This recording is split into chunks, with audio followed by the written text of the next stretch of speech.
महोदय, निर्दोष नागरिकों की नृशंस हत्या करने वाले आतंकवादी और अलगाववादी तत्वों के विपरीत मैं मानवाधिकारों की रक्षा के प्रति सरकार के उत्तरदायित्व से भली भांति परिचित हूँ।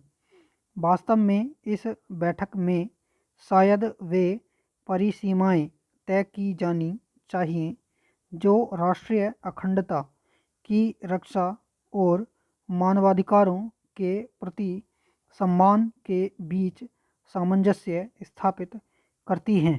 भारत इस प्रयास पर चर्चा करने और इसमें योगदान करने के लिए हमेशा तत्पर है।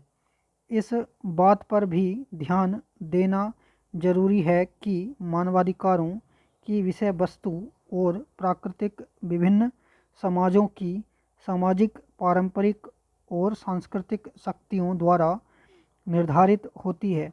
जैसा कि इस बैठक में बताया जा रहा है, संयुक्त राष्ट्र का प्रयत्न यह है कि मानवाधिकारों के लिए समरूप अंतर्राष्ट्रीय मानदंड बनाने की दिशा में प्रगति हो, पर ये मानदंड एक पक्षीय ढंग से तय नहीं किए जाने चाहिए और राजनीतिक या आर्थिक क्षेत्र में राष्ट्रों और समाजों के बीच पारंपरिक संपर्क की पूर्व शर्तों के रूप में स्थापित नहीं किए जाने चाहिए।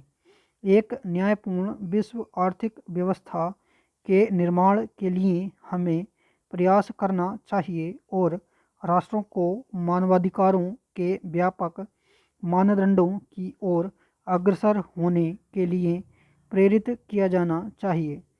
विभिन्न नेताओं ने परमाणु अस्त्रों के प्रसार से विश्व शांति और सुरक्षा के लिए उत्पन्न हुए संकट के बारे में जो चिंता व्यक्त की है, हम उससे पूरी तरह सहमत हैं। आज अंतर्राष्ट्रीय सुरक्षा का एक और पहलू यह है कि परमाणु अस्त्रों के भंडार पर से नियंत्रण समाप्त होने की संभावना पैदा हो गई है। अब संकट यह नहीं है कि परमाणु अस्त्र निर्माण की कगार पर पहुँचें। कुछ मुट्ठी भर देश इस तरह के हथियार प्राप्त कर लेंगे, बल्कि यह है कि तैयार परमाणु हथियार विभिन्न तरीकों से अनियमित ढंग से सारे विश्व में फैल जाएंगे। इस तरह प्रसार का मुद्दा अब एक नया भयावह रूप ले चुका है। इन आशंकाओं से सहमत हुए हम इस बात पर जोर देना चाहते हैं कि चुने हुए आधार पर प्रतिबंधात्मक या दंडात्मक कार्रवाई का अपेक्षित परिणाम नहीं निकलेगा। इस मुद्दे से संबंधित विचार विमर्श में बेचैनी और तात्कालिकता का पुट इसलिए आ जाता है कि यह समस्या कुछ खास परमाणु हथियार संपन्न देशों की न होकर सारे विश्व की हो गई है। इस भयावह परिदृश्य में तकनीकी नियंत्रण या कोई क्षेत्रीय व्यवस्था पर्याप्त नहीं होगी।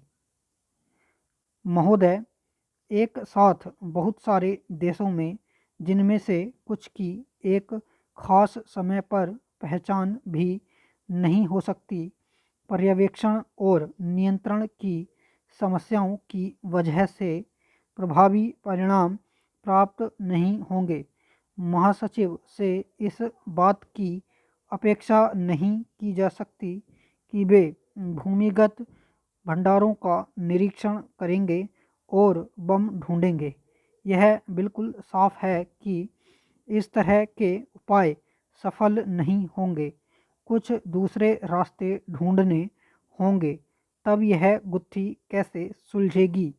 हमारे विचार में एकमात्र तर्कसंगत रास्ता यही है कि इस मुद्दे पर एक विश्वव्यापी दृष्टिकोण अपनाया जाए जो अप्रसार पर एक अंतर्राष्ट्रीय आम सहमति पर आधारित हो। यह विश्वव्यापी अप्रसार व्यवस्था प्रभावी हो, इसके लिए आवश्यक है कि यह सार्वभौम, विस्तृत और भेदभाव रहित हो और संपूर्ण परमाणु निरस्त्रीकरण के लक्ष्य से जुड़ी हो। निरस्त्रीकरण पर संयुक्त राष्ट्र के 1988 में हुए तीसरे विशेष अधिवेशन में भारत के दिवंगत प्रधानमंत्री राजीव गांधी ने निरस्त्रीकरण के लिए एक कार्य योजना पेश की थी।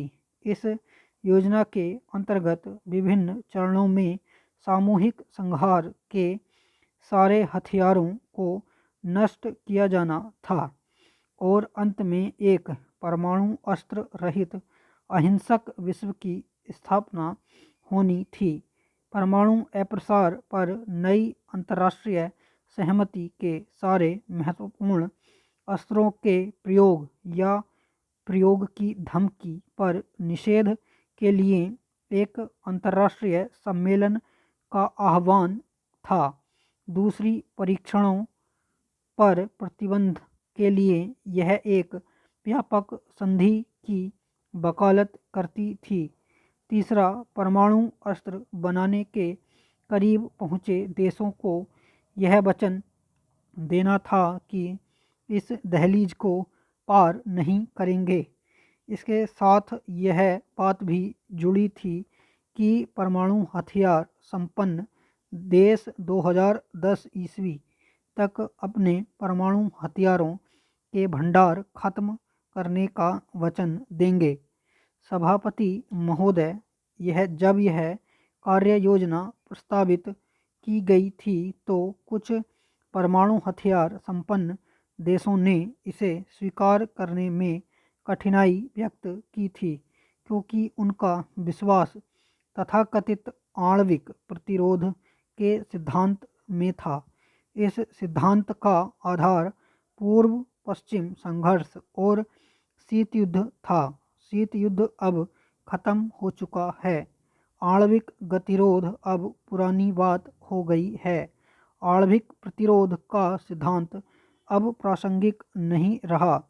राजनयिक प्रतिबद्धता दिखाने और धरती से परमाणु हथियारों का पूरी तरह सफाया करने की दिशा में बढ़ने का एक ऐतिहासिक अवसर हमें मिला है। कार्ययोजना में व्यक्त किए गए विचार और उनमें हुए परिवर्तन अब बहुत प्रासंगिक हो गए हैं।